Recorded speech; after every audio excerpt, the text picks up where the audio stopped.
এবার ছেলে বীরকে সঙ্গে নিয়ে একই গাড়িতে করে বাড়ি ফিরলেন সাকিব বুবলি।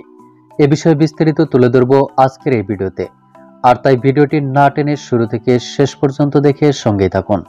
প্রিয় দর্শক, সম্প্রতি গতকাল সাকিবকে না জানিয়ে শাশুড়িকে সঙ্গে নিয়ে ননদের বাড়িতে গিয়েছিলেন শবনম বুবলি। সেখানে গিয়ে শাশুড়ির সঙ্গে এবং ননদ সহ বেশ আনন্দঘন মুহূর্ত পার করেছেন বুবলি। শুধু তাই নয়, তারও একটি ছবি সোশ্যাল মিডিয়ায় ভাইরাল হয়েছিল, যেখানে দেখা যায় শাশুড়ির সঙ্গে গল্পে মেতে উঠেছেন শবনম বুবলি।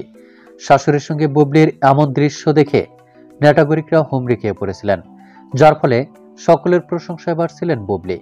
এদিকে ঘনিষ্ঠ এক সূত্রের ভিত্তিতে জানা যায়, হারলানের অফিসে বসে ডালিউড সুপারস্টার শাকিব খান ফেসবুকে স্ক্রলিং করতেছিলেন।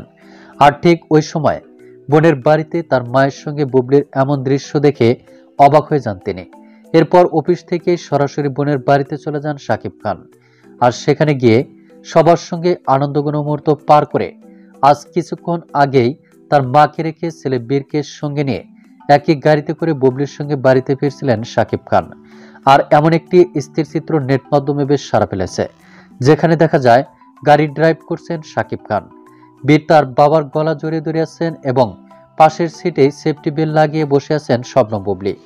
ছেলে বীরের সঙ্গে সাকিব বুবলির এমন দৃশ্য দেখে নেটাগরিকদের নজর কেড়েছে, যার ফলে সকলের প্রশংসায় বাড়ছেন সাকিব বুবলি। তো প্রিয় দর্শক, ছেলে বীরকে সঙ্গে নিয়ে গাড়িতে সাকিব বুবলির এমন দৃশ্য দেখে আপনার কি মন্তব্য তা আপনার ধারণা মোতাবেক কমেন্ট করে জানিয়ে দিন নিচের কমেন্ট বক্সে।